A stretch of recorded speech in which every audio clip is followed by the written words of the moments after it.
Uko tubaho ku isi twese dukenera kuba mu buzima bworoshye. Kuba mu buzima bworoshye uherekezwa n'ubuzima buhenze kandi buherekejwe n'ikoranabuhanga.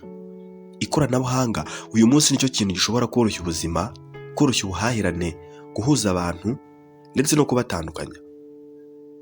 Twese dukoresha ibyuma by'ikoranabuhanga, telefone cyangwa se mudasobwa zacu, imbuga nkoranyambaga ndetse n'ibindi byinshi dushobora gukoresha ku bikoresho byacu by'ikoranabuhanga.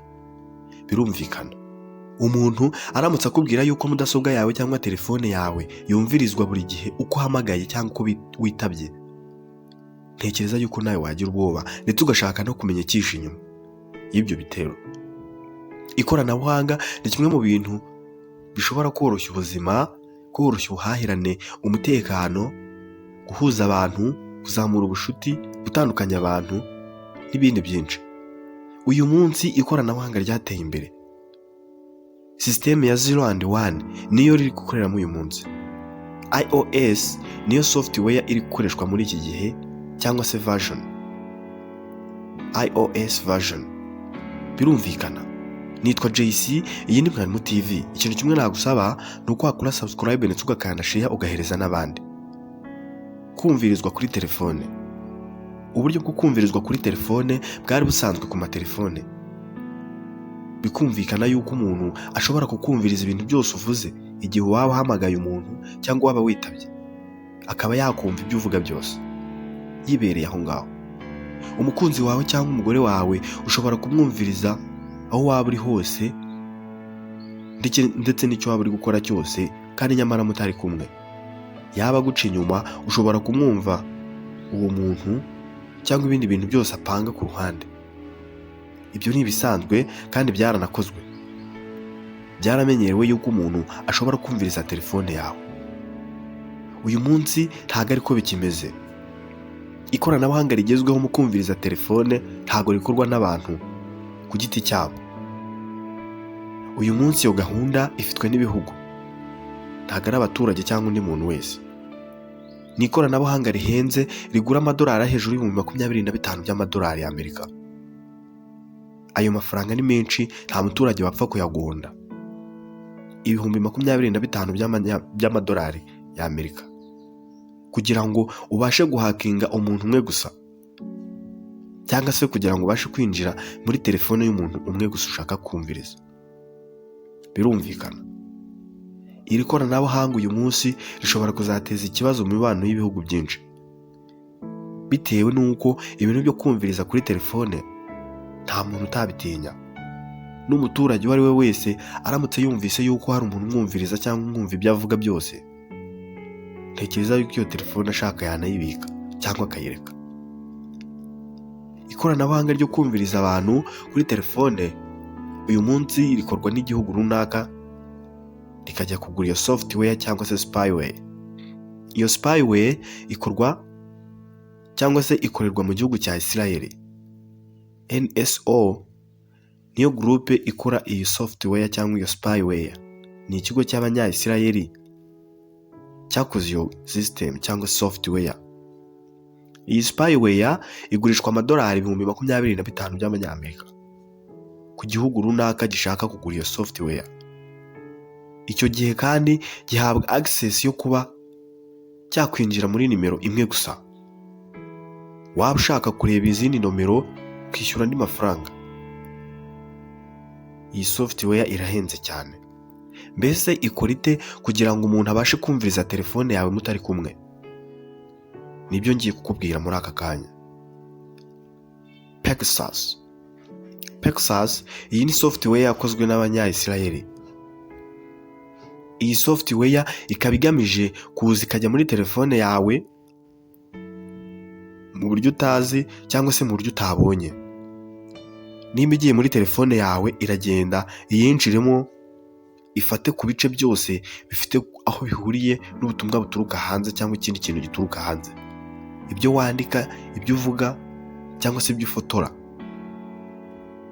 ikintu cyose ubasha gukorera kuri telefone yawe ugihereza undi muntu, iyi spyware iragifata ikacyoherereza abayitumye. Iyi spyware ifite ubushobozi bwo kuba yajya muri telefone yawe n'igihe waba uyifite mu mufuka, bayituma ati tubwire ibintu byose yaba arimo umuntu waba bayitumyeho. Niba bayigutumyeho ukaza ugafata telefone yawe wenda ugahamagara umuntu cyangwa ukandikira umuntu ubutumwa kuri WhatsApp, Facebook cyangwa se kuri message bitandukanye, n'icyo bita e-message,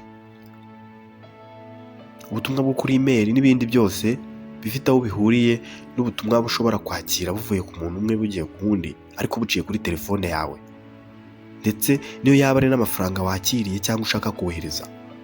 Ibyo byose iyi Pegasus iraza ikinjira muri telefone yawe ikabifata byose ikabishyikiriza uwayitumye. Pegasus iyi ni software ishobora kuzateranya abantu benshi cyane ndetse n'ibihugu byinshi, ishobora kuzateza intambara ku bijyanye n'umutekano binyuze ku ikoranabuhanga. Abahanga mu by'ubushakashatsi uyu munsi iri koranabuhanga barimo bararibyaza umusaruro. Pegasus uyu munsi muri Afurika ifitwe n'igihugu kimwe gusa cy'u Rwanda. Pegasus iyi software irahenze cyane bitewe n'uko ibintu byose ikora nabyo bihenze. Urayituma bitewe n'uko umuntu ushaka kumwumviriza cyangwa kuneka ibintu byose yaba akora abikuriye kuri telefone yiwe. Iyo urangije iragenda ikajya muri ya telefone yiwe, ishobora kuza ari nk'akalinki gatoya gakeneye gufungurwa cyangwa se notification. Icyo gihe uwo muntu kawoherejweho nikamara kugera kuri telefone yiwe kazakenera open, namara kugafungura direct kazaba kamaze kwiyesitara muri telefone yiwe. Ntabwo ari software izajya muri telefone yawe nk'uko ushobora kureba muri telefone ukavuga ngo iyi ni WhatsApp cyangwa se ukavuga ngo iyi ngiyi ni Instagram cyangwa ni Facebook. Aka ngaka koko kazaba kari nka notification, kazaza muri telefone yawe gakenera yuko ukopeninga cyangwa ugafungura. Izaza nka link, numara kuyifungura direct ubwo bizaba byarangiye. Ihita yiyesitara, ihita ifata email yawe yose cyangwa se email zawe zose ziri muri iyo telefone. Ikintu cyose ubasha gukorera ku ikoranabuhanga cyangwa kuri online kiba gikonexe kuri Google, kandi Google nanone iba ikonexe kuri email. Icyo gihe telefone yawe yose kaba kayifite. Ubundi buryo gashobora gukoresha kazagenzura ibintu byose ucisha kuri message, kuri email, kuri WhatsApp, kuri Facebook, Instagram, imbuga nkoranyambaga zose, kamera, record, GPS n'ibindi. Ikintu cyose ubasha gukorera kuri telefone ufata ikintu cyo hanze ugihereza undi muntu cyangwa ugisevinga muri telefone yawe. Aka gasoft nikamara kuza muri phone yawe byanze bikunze kazabifata kabyohereze ku wayitumye. Ubu butumwa ntago bukimara kuza ubu ngubu ntago ariko bikimeze, ku buryo link ishobora kuza ukayifata ukayifungura bitewe n'uko igihugu runaka gishaka kumviriza uwo muntu. Ntago ariko bikigenda. Uyu munsi iki kigo cyashyizeho indi systeme yitwa zero click.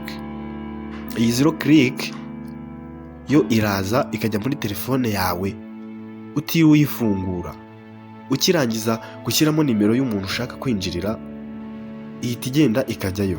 Ikimara kujyayo telefone yawe byanze bikunze izabura network, cyangwa se kazaza gafate application imwe muzo ufite kazice. Nikarangiza kuyica wenda nka WhatsApp nuyifungura yange gufunguka. Nyuma yo kwanga gufunguka uzakenera installation. Muri uko kongera kuyinstara nako kazaba karimo, bizahita bigendana n'iyo version nshyashya y'iyo WhatsApp. Zero click nibwo buryo bushyashya iki kigo cyashyizeho ku bantu bashaka kwinjirirwa cyangwa bashaka kunekwa, ariko bikozwe n'igihugu kimwe cyangwa ikindi. Zero click izageza ifata urubuga rwawe rumwe irufatira uhagarike kugira ngo wongere kurukoresha. Ukenera kongera registration, nukenera kongera kwestara bushyashya uzestara iyo application bizana na version nshyashya. iyo version n'ako kantu kazaba karimo. Kakimara kugeramo kazahita kigira kuri Google account yawe cyangwa se kuri email yawe iri muri iyo telefone, kabe kagufashe byoroshye. Yes, ndagushimiye wowe warebye iyi video. Njyewe nitwa JC, iyi ni Mwarimu TV. Ikintu kimwe nagusaba ni uko wakora subscribe ndetse ugakanda share ugahereza n'abandi bakamenya byinshi.